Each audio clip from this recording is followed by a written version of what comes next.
ঈদে বাড়ি যাচ্ছি। গ্রামের দিকে যে রওনা দিছি এটাই অনেক আনন্দের আর কি। এখন পর্যন্ত ট্রেনে এসে পৌঁছায় না, আর যাবো কখন? হাতে বাড়ি ব্যাগ আর চারদিকে মানুষের ভিড়, স্টেশনে ঘন্টার পর ঘন্টা অপেক্ষা। তবে এই অপেক্ষায় নেই কোনো বিরক্তি। যাত্রীদের চোখে মুখে আজ কেবলই স্বস্তি, কারণ দীর্ঘদিন পর পরিবার পরিজনের সঙ্গে ঈদ উদযাপন করতে নারীর টানে গ্রামের বাড়ি ফিরছেন তারা। আমি রাঙামাটি হয়ে আসছি, রাঙামাটি হয়ে চট্টগ্রাম হয়ে তারপরে ট্রেনে করে আমি চাঁদপুর যাব। আর এখন তো আসলে ঈদের সময়, যদিও একটু কষ্ট হচ্ছে, তারপরও ভাইয়া গ্রামের দিকে যে রওনা দিছি এটাই অনেক আনন্দের আর কি। যাই হোক, যত কষ্টই হোক বাড়িতে যাওয়া লাগবে, বাড়ি যাব, আনন্দ করবো, ঈদ করবো, পরিবারের সাথে আনন্দ করতে যাওয়া, ঈদ পালন করতে যাবো, এটুকু বিরক্ত হইলেও কেটে যাচ্ছে, আনন্দ লাগছে।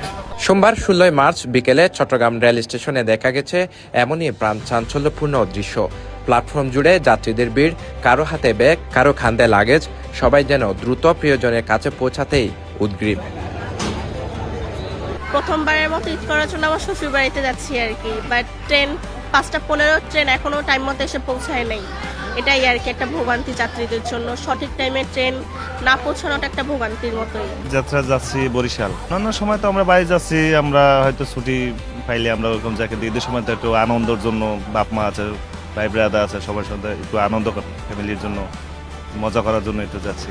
ঝকঝক করে ছুটছে ট্রেন, ট্রেনের গতির সঙ্গে তাল মিলিয়ে শেষ বিকেলের সূর্যটাও যেন পশ্চিম আকাশে ডলে পড়ছে ধীরে ধীরে। যাত্রীদের মনেও বইছে ঈদের আগাম আনন্দ।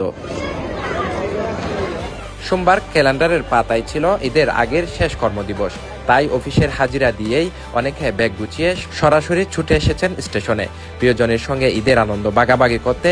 এরই মধ্যে দেশের বিভিন্ন জেলায় ছড়িয়ে পড়ছেন গড়মুখো মানুষগুলো। আমরা মেঘনা এক্সপ্রেসে করে আপনার হচ্ছে চাঁদপুর যাওয়ার জন্য আসছিলাম। এখানে 5:15 ট্রেন আসার কথা, এখন আপনার 5:45 বাজে, এখনো ট্রেন আসেনি। ফ্যামিলি সবাই মিলেই যাচ্ছি, বাবা মা হাজবেন্ড। বাড়িতে যাব, এর জন্য একটু আনন্দ বেশি লাগতেছে, সেই জন্য দুর্ভোগটা ততটা ভোগান্তিতে পরিণত হচ্ছে না। ঈদের আনন্দ কেবল বড়দের মধ্যেই সীমাবদ্ধ নয়, শিশু কিশোরদের মাঝেও ছড়িয়ে পড়েছে ঈদের উচ্ছ্বাস। মা বাবার হাত ধরে তারাও সামিল হয়েছেন এই ঈদ যাত্রায়।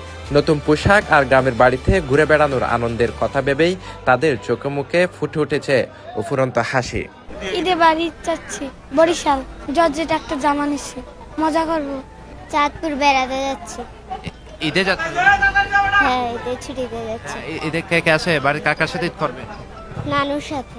ঈদের জামা নিচ্ছি, জুতা নিচ্ছি, ব্যাগ নিচ্ছি, কানের জিনিস নিচ্ছি।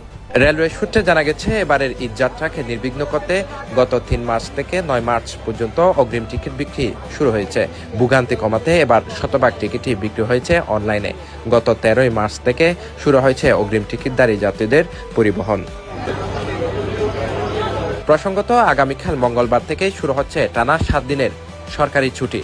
23 মার্চ পর্যন্ত দীর্ঘ এই ছুটির ফলে চাকরিজীবীরা এবার পরিবারের সাথে পর্যাপ্ত সময় কাটানোর সুযোগ পাচ্ছেন। ফলে কর্মব্যস্ত শহর ছেড়ে গ্রামে শান্তিতে ফেরার এই মিছিলে যোগ দিয়েছেন হাজারো মানুষ। Sheikh Mohammad Faisal, CTG post, Chittagong.